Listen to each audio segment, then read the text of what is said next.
Christian joins me from Helios to talk about his alternative smart contract language for Cardano. He wanted to make something really easy so that anyone could debug their code, write human readable code so people could actually verify it and get reassurance that what they're executing as a smart contract is what is being executed online. So they can read it, verify it, and there we go. That's what we should be aiming for in terms of smart contracts. Now, Christian also mentions that he doesn't really know many projects that are using it, but I, fortunately, or amazingly, out of fate, interviewed a team in Byron Bay today here in Australia that happened to be working with Helios for some of their smart contracts, and they said it was so much easier in regards to just picking it up and writing a smart contract and mocking up an interface with it within a day. So that's a testament to this programming language that the guys that Christian has put together here, and the team in Byron Bay that have been playing around with, and said it is pretty good. And that interview will be coming up very soon as well. So make sure you subscribe to the channel. But let's get into this one. Yeah, gotta do it like that. You've been listening to the Learn Cardano podcast. Gotta get it hype. Crypto is what we like, but this is not investment or financial advice. Gotta do your research, cause it's risky. We know it is. This show is educational and it's informative. Crypto's the future, really, it ain't no debate. I have Christian joining me on this episode to talk about a different way to write smart contracts on Cardano. And I'm really liking this. There's a lot more of it coming up in this space at the moment, and it's going to make onboarding developers and the developer experience in general a lot more easier. So, Christian, welcome to the podcast. Thank you, Peter. Thank you for inviting me. So let's talk a little bit first about how you got into the crypto and how you ended up in Cardano first, so we know exactly who we're talking to. Can you share your story for us? So when Bitcoin first, let's say, came into the news, I was always very interested from an academic perspective. I didn't buy any Bitcoin. I've never bought any Bitcoin. But this idea of decentralized currency, no government control, no centralized control, it's always been very interesting to me. But I kind of knew that, or I've never been a fan of proof of work. A bunch of people competing, and basically more and more effort is being put into building these rigs, and then forming mining companies and mining pools and moving to other countries where the electricity is cheaper. I'm not so concerned about the environmental impact. I know it's still relatively small electricity consumption compared to the rest of our societies. But it seems like an unnecessary effort. There's a better way. So I had it in the back of my mind, Bitcoin, interesting, but I've never been that interested in that. And then a little bit later, a few years later, I learned about Ethereum and also about Tron. And then, I'm interested. Smart contracts. What's this? That's like something that maybe that could revolutionize some things, right?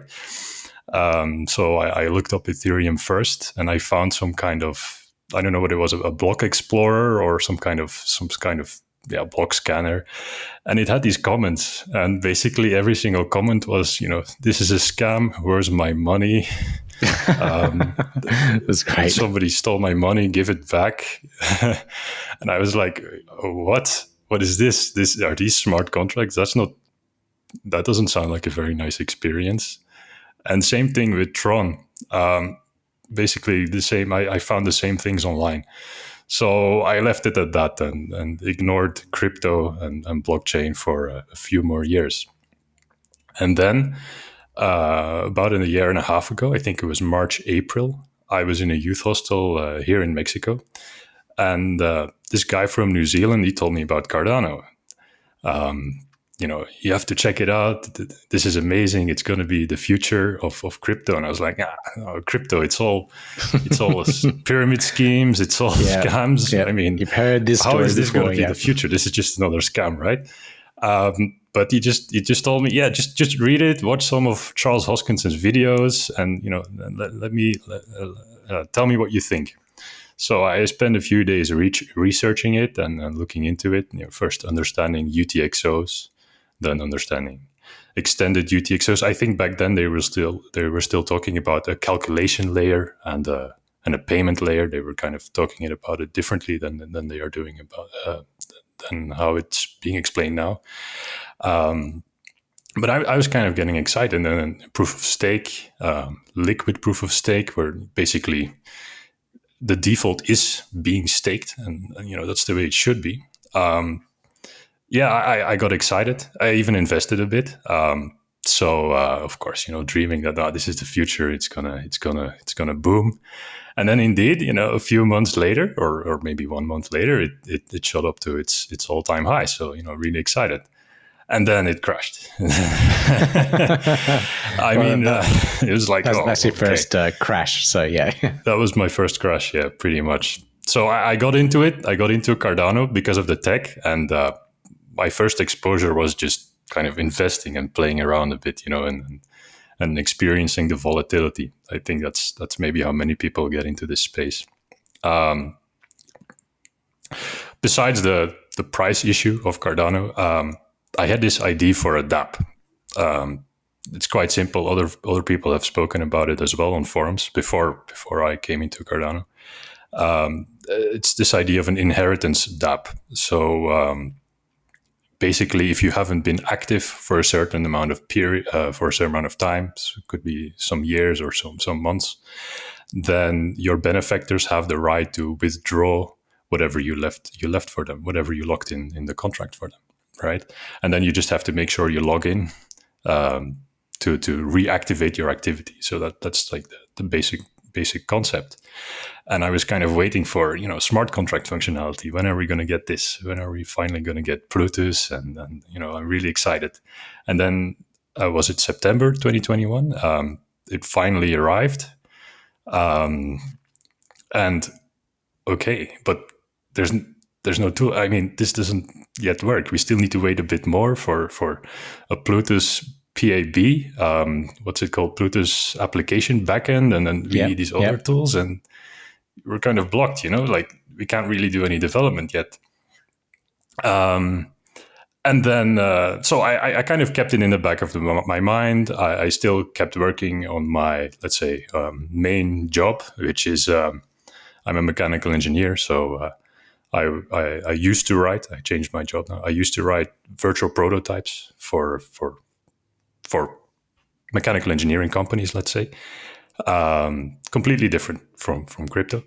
And then in May came the Luna Terra crash, and then it went down even further. I was like, but where's the adoption? We should have all these great dApps right now. Cardano should be the one thing sticking out, right? It's the one thing that's not a scam. It's the one thing that people are not losing their money unnecessarily on.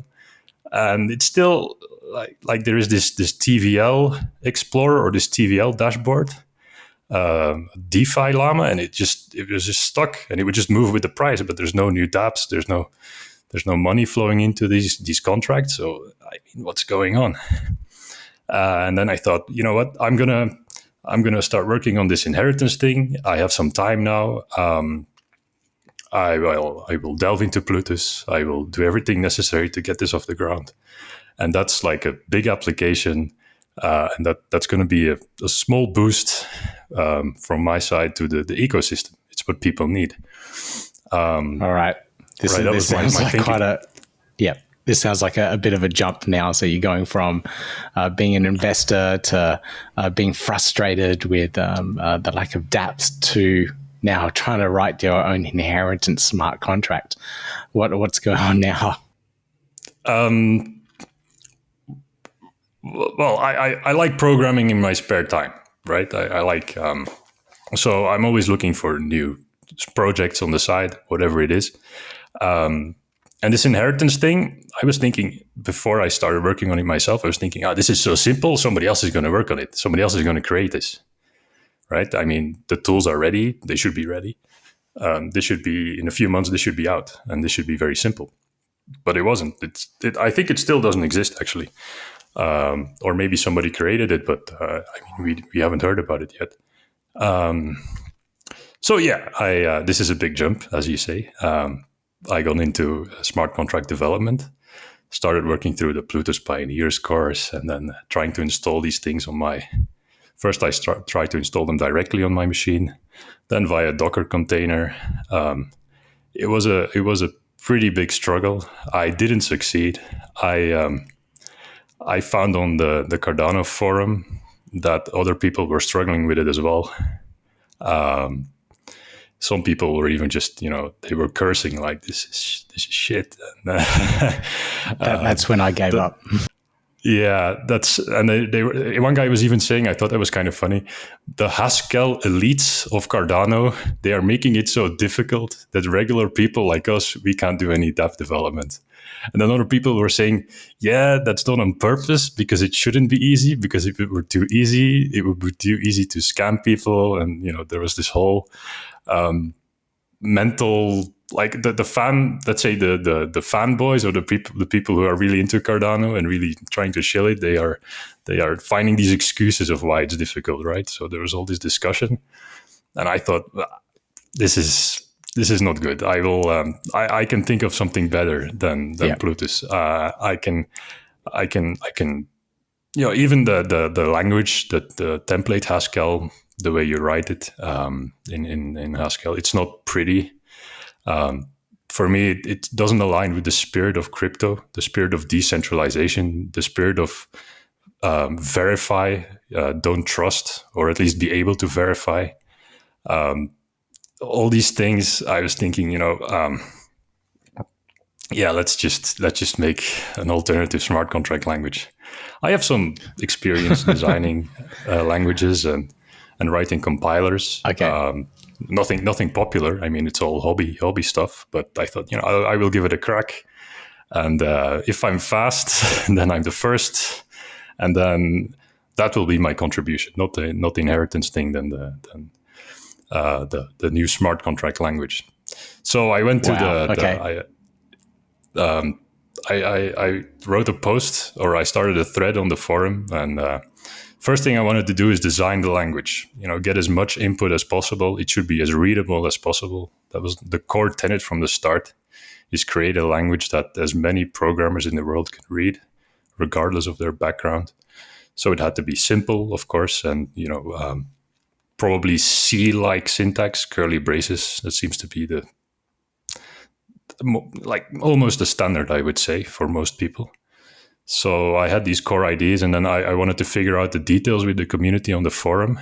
I called it Plutus Lite. I didn't call it Helios initially. I didn't get as much response as I would have liked. There were a few people with, let's say, moderator status on the forum who kind of engaged with me, but it was kind of limited. So I had to I had to guess what people want and what kind of programming language people would find easy to read. I started writing a compiler at the same time designing the language. Roughly a month later, the proof of concept was ready. It was just pure C based. It was exactly like C, essentially. And then it started getting some interest. So I got contacted by a guy from the Icon Discord. Icon is I hadn't heard of them at that time. And I entered their Discord, and they were discussing how they would design their language. And they were like, oh, wow, what you did, Plutus Lite, it's really cool. It's a lot of cool ideas. And then one guy in particular, Daniel I think his name is Daniel. He's a CS student from Nigeria. He said, you should create your own Discord channel. You should give it a better name. You should get a Twitter account. You should do all these things. I was like, okay, fair enough. I will do it, but I'm a programmer, I don't really care about that stuff. But he pushed me to do that, and then that was a good thing for sure. So I'm very appreciative for him. He's my number one supporter. So yeah, a lot of acknowledgements goes to him. So basically, that's where Helios was kind of born, at that top point. I started discussing with Icon if there could be some collaboration. it seemed we had very similar ideas, similar concepts, like it should be a functional programming language, variables shouldn't be mutable, those kinds of things, curly braces syntax, something C-like, Rust-like. I made it a little bit Golang-like as well. I kind of so similar ideas, but one thing where we didn't align was the complexity of the type system. So the lead developer of Icon, he was very adamant that he wanted generics and type inference, and I was thinking, well, I know a lot of programmers personally who never use generics, who never use type inference. They only write simple programs. And they still work on big applications and big business cases. It's not always necessary to have those concepts. So I was thinking, I want to leave it out for the sake of readability, right? The end goal of Helios is really was and will always be readability. That you have the smart contract in Helios code somewhere on your website, somewhere in your dApp, and people click a button, it opens the contract in a pop-up. And they can figure out the correctness very, very quickly as possible.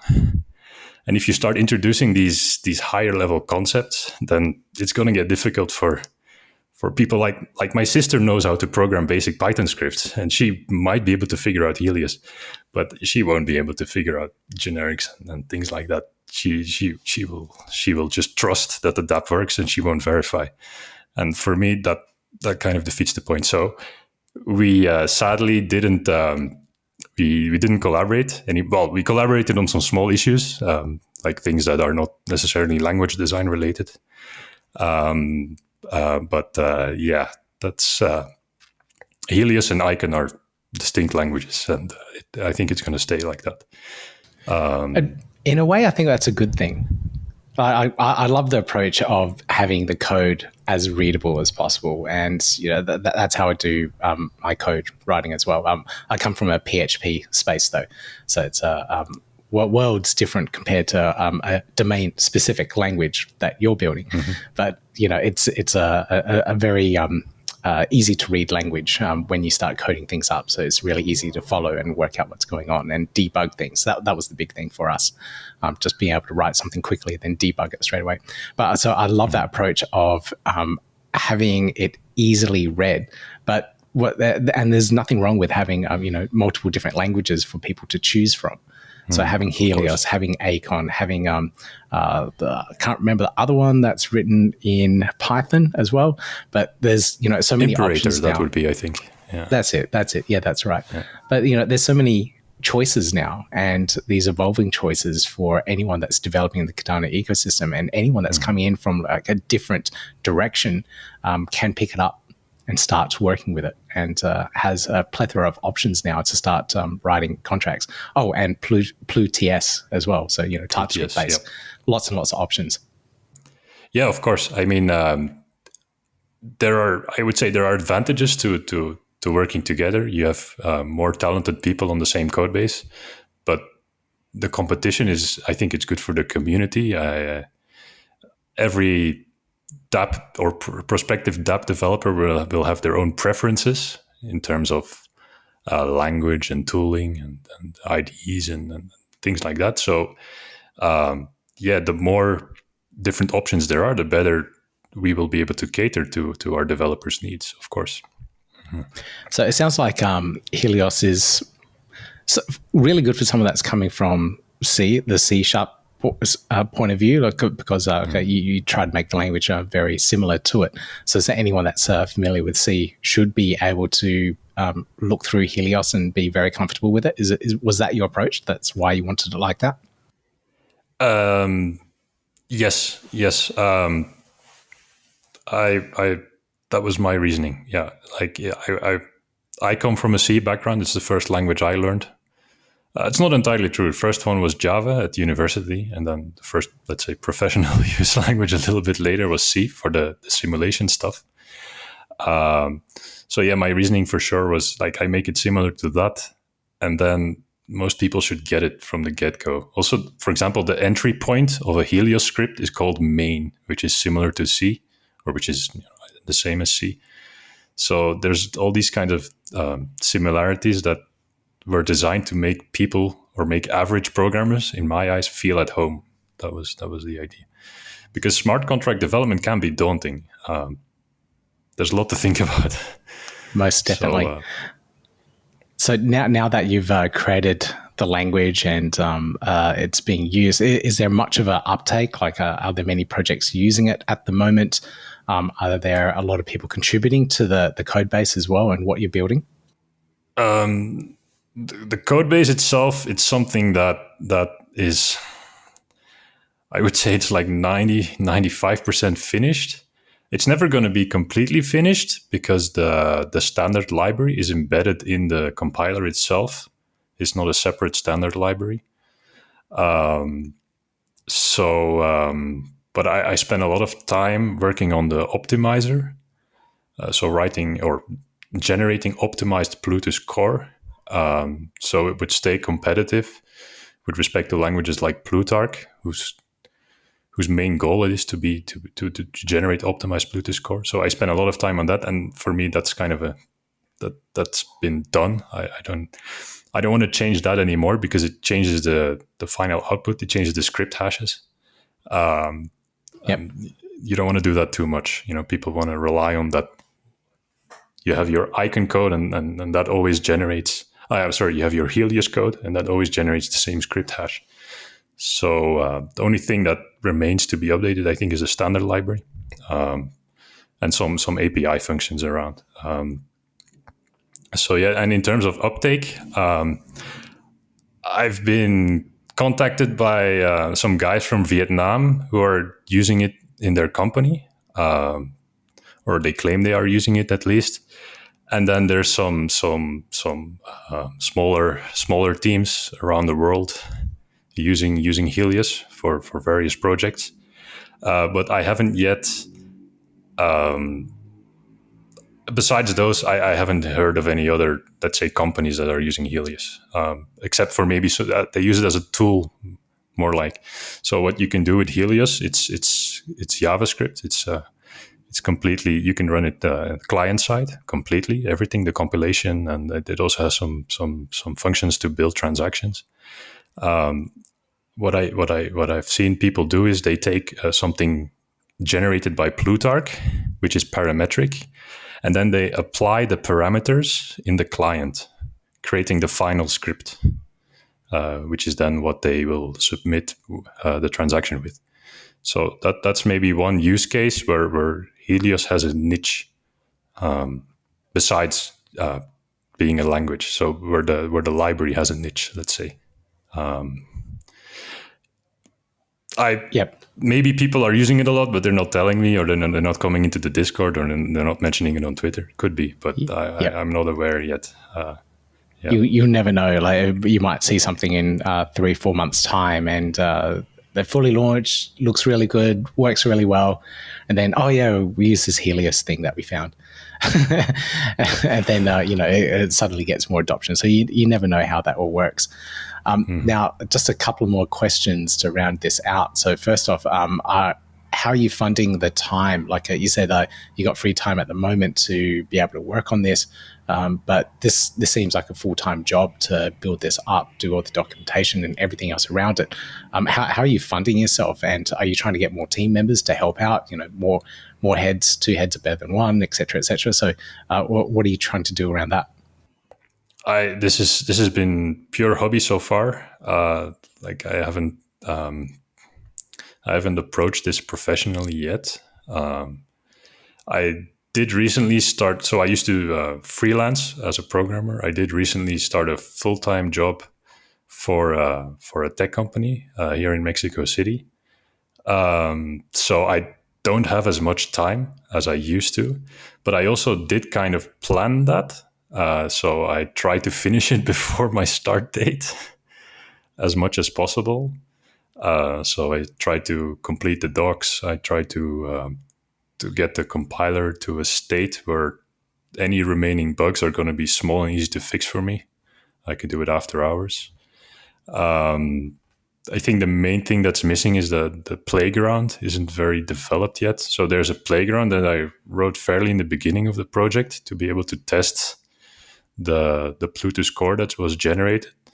So the Helios library includes like a small virtual machine or a small stepping machine that goes through the Pluto score code and calculates the execution budget, and then you can use it in your transactions, etc. And it's coupled with a debugger, like a stepping debugger, on a playground. So there's the Helios playground, and you can kind of step through the computations of a validator script or a minting script. So that's maybe one thing that I would like to see develop further using funding, and not necessarily using my own time, but using other people's, let's say, external resources or freelancers or something like that. So when Fund 10 is opened, I am planning to do a proposal and to fund the playground, to get that onto a very usable level, and also to pay for an audit of the library. So the library is just a single file, helios.js. I want to get that to a level where it contains all the imaginable functionality that it should have, audit it, and finish. That's version 1.0. People can trust that. They have the audit. They can even check the compiler. It's been written the compiler itself has been written in a very readable way, done on purpose. So that's good too. Yep. So that people can audit that it's correct. It doesn't have any dependencies. That was also like a major design decision. All the cryptography primitives like hashing and signing, I tried. I found algorithms that were kind of readable and understandable at site, and implemented those. So yeah, just finish that, audit it, hash it. That's the library you can trust. Anything using that library is, at least the output should be corresponding to the input, so that you can trust the input code and that the script hash, etc. It's okay. So yeah, those two things, the audit and the playground, I think that would be nice to get that funded using Catalyst or some other DAO-like funding system. That would be nice. In terms of my own time, so far it's been completely free of charge. I do plan to use Helios myself at some point, but yeah, it's not been remunerated. Very good. Well, perhaps you can get that inheritance platform up and working, and I don't know, maybe take some fees off that to set up the contracts and whatnot, so that that's all in place. So that may be a funding source for yourself as well. But a lot of projects, a lot of similar to yours, are waiting for Fund 10, and we don't have a date yet at this point in time, but fingers crossed that does come out. There is a decent amount for this type of work, developer tools. So fingers crossed there is a decent amount of funding. So all you guys are building some really, really cool stuff. The developer tools, building up that developer environment, have what it takes to take it to the next level and make 2023 a really good year for developers in general. So now my last question here for you, for anyone that is starting smart contract development in the Cardano ecosystem, what are some tips, what some advice can you give to them to start writing smart contract code and start writing their very first app?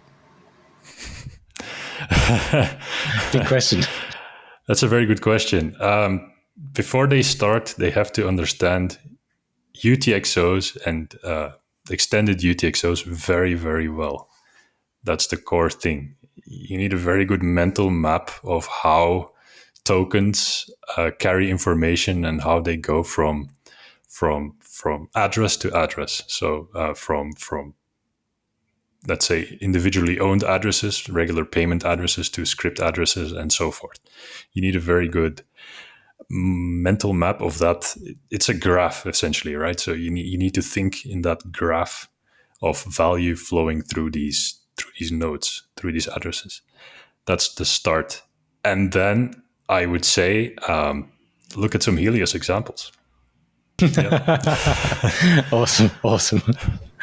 All right, Christian, thank you so much for joining me on this podcast episode and sharing Helios and those tips as well. And fingers crossed, we do get that Catalyst Fund 10 up and running very soon so you can get some funding around it and take it to the next level. All right, awesome. Thank you, Christian. Thank you so much, Peter. Thank you for this opportunity. Now, if you're interested in this video, if you really liked it, there are more developer-focused videos. Just check out the playlist in the top right-hand corner there, and you'll find more alternative smart contract languages, infrastructure projects, infrastructure as a service projects, all these really cool things to make your development experience on Cardano so much easier. It has been quite hard and difficult for a lot of projects in 2021 and 2022, but it is a big flourishing ecosystem of developer tools now to make that process so much better. So make sure you check out that playlist. I'll keep it up to date with more and more tools as they come out and try and keep you guys that are interested in developing up to date with whatever is out there so you can build things better. And please reach out to me once you do build something really, really cool. Now, all the links for Helios are down in the show notes for you as well. So if you want to join the community, if you want to pick up the language, if you can't find the GitHub repo, they're all there for you. Now, if you enjoyed this type of content, please give me that, or at least consider giving me that thumbs up. Click the subscribe button, click the notification bell, and you'll be alerted as soon as new videos come out from my channel. But till the next one, I'll see you then. Yeah, gotta do it like that. You've been listening to the Learn Cardano podcast. Gotta get it hype. Crypto is what we like, but this is not investment or financial advice. Gotta do your research, cause it's risky. We know it is. This show is educational and it's informative. Crypto's the future, really, it ain't no debate.